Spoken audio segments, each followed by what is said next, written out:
Alors, on va essayer de faire un petit 6 minutes qui va durer certainement plus, parce que là, il y a tellement à dire, sur les leçons 152 pour la grègue externe, 113 pour la grègue interne, c'est-à-dire déterminant, exemple, application, quoi. Je crois que c'est une bonne leçon pour commencer, parce qu'elle nous donne un panorama de l'algèbre linéaire et de tout ce qu'on peut faire en algèbre linéaire, dans tout ce cours d'algèbre linéaire. En disant algèbre linéaire, j'inclus aussi forme quadratique, etc.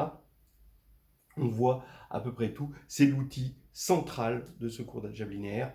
Donc, c'est bien de commencer par ça, ou par la leçon dimension d'un espace vectoriel errant. Encore que le déterminant a tellement à dire là-dessus que peut-être qu'il vaut mieux commencer à regarder l'outil de près. Donc, c'est un outil important, central dans le cours. Alors, je vais essayer de commencer le 6 minutes, mais je vous dis, je ne me suis pas chronométré, je crois que 6 minutes, c'est pas possible. On commence.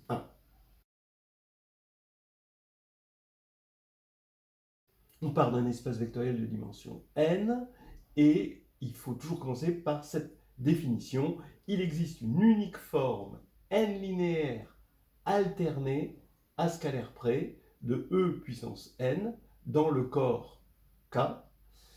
Et si E est une base de E, on va appeler det indice E cette forme n linéaire telle que, appliquée à la base ici, eh bien, ça fait 1. Alors, alterner, ça veut dire que quand il y a répétition de deux vecteurs, eh bien, ça fait 0. Donc, ça fait du déterminant une machine à détecter les relations linéaires. Le fait d'être n linéaire et alterné, là, ça devient une machine imparable qui détecte les relations linéaires. Voilà. Donc, qui détecte les familles qui ont des contraintes et elle détecte du coup, par opposition, les familles qui n'ont pas de contraintes, donc c'est-à-dire qui sont libres. Voilà. Donc, elle voit les libres, elle voit les pas libres. Alors, là, il faut insister, c'est que l'unicité est assez facile, l'unicité à scalaire près, est assez facile. C'est juste du développement ici de combinaison linéaire dans une base, et on fait un développement comme on fait un développement d'un produit, et ensuite on élimine grâce au côté alterné. Donc l'unicité est facile, mais l'existence est plus difficile. L'existence dépend drastiquement de ce qu'on appelle la signature d'une permutation. Voilà, à savoir. Ensuite, si E est juste l'espace Kn, d'accord, donc lui, il est doté d'une base canonique. On peut voir chaque vecteur comme une colonne. Et donc, on peut créer une matrice qui sera carrée, puisque c'est Nn. Et dans la base canonique, eh bien, on aura le déterminant de la matrice.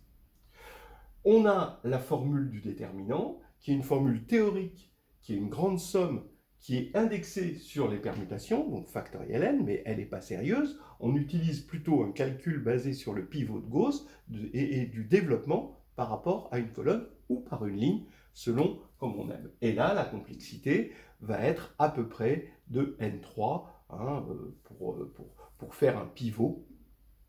C'est toujours du 2/3 de n3 pour le pivot, et ensuite pour faire la multiplication des éléments diagonaux qu'on aura obtenus. Donc du n3 ici au factoriel n ici, évidemment, il n'y a pas photo.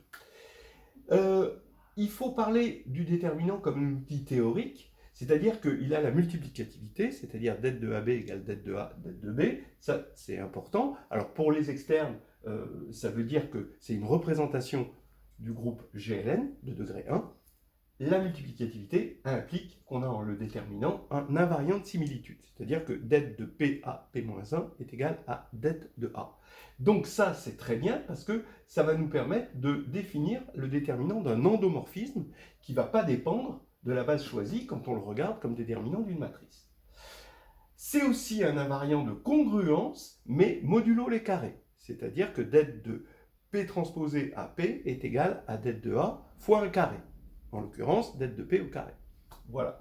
Donc ça nous permet de voir si des matrices ne sont pas semblables, ne sont pas congruentes. Mais ce n'est pas un invariant total. On ne voit pas la similitude, on ne voit pas la congruence. C'est un outil théorique dans le sens que c'est polynomial, donc ça, en théorie, c'est important. C'est-à-dire qu'un polynôme, c'est continu, donc ça va nous donner des résultats importants, que GLN, par exemple, est un ouvert. Hein, que aussi, alors quand le corps c'est R ou C, et quand le corps est C, que les matrices diagonalisables sont denses. Le fait qu'il soit polynomial, ça va nous donner dans la réduction le polynôme caractéristique qui joue un rôle central, calculatoire, hein, mais central dans la réduction. Il nous donne aussi de façon théorique des normes. Hein. Il faut penser à la matrice AB moins BA, qui est la représentation matricielle de A plus IB du nombre complexe, et la norme est donnée par le déterminant A2 plus B2. D'accord ? Et en général, on calcule une norme en regardant sur un corps, une extension finie, en regardant le déterminant de la multiplication, de l'endomorphisme de multiplication de cet élément. Ce sera la norme de cet élément. Alors maintenant, on va passer à l'outil pratique, et déjà, sans même le calcul du déterminant, juste savoir s'il est nul ou pas. Eh bien, l'annulation ou pas nous dit, par exemple, si ça s'annule, ça veut dire qu'on va avoir une combinaison linéaire sur les colonnes, par exemple, d'une matrice. D'accord ? C'est ce que je disais au tout début. Hein, il voit les contraintes. L'inversibilité. On voit si une matrice carrée est inversible ou pas, juste par le déterminant, s'il est nul ou pas.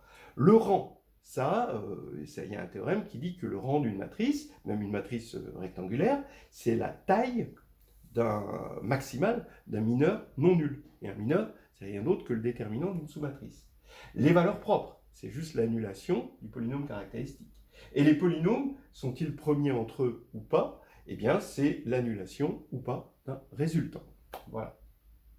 Tout provient des contraintes que le déterminant est capable de voir grâce à sa définition au départ. Maintenant, si on va plus loin et qu'on le calcule, là, on a autre chose. Par exemple, on peut calculer ce qu'on appelle la comatrice, et la comatrice va voir s'il y a des relations, d'accord, des combinaisons linéaires, quelles sont exactement les relations qu'on peut avoir. L'inverse, on peut voir que c'est inversible rien qu'avec l'annulation, mais la comatrice va voir l'inverse d'une matrice carrée. Le résultant. Alors, tous ces calculs peuvent nous dire, par exemple, si on est sur Z, par exemple, on peut voir modulo P si des polynômes resteront premiers entre eux, modulo P. Donc ça, c'est quelque chose d'important. On peut voir aussi modulo P si une matrice carrée à coefficient dans Z reste inversible. Alors le calcul d'un déterminant nous donne les solutions d'un système de Cramer. Bon, alors bien sûr, il y a la notion de système de Cramer, et après il y a le calcul du déterminant qui donne les solutions, les uniques. Et les contraintes voient aussi, puisqu'ils maîtrisent les contraintes, eh ben, ils maîtrisent les équations. On peut trouver, grâce au déterminant, des équations d'un sous-espace vectoriel, d'un cercle, d'une conique, donc d'un cercle, par exemple, passant par 3 points, d'une conique passant par 5 points, etc. Et on peut aussi calculer la signature d'une forme quadratique réelle. Bref, il fait tout, il fait même les normes, c'est énorme.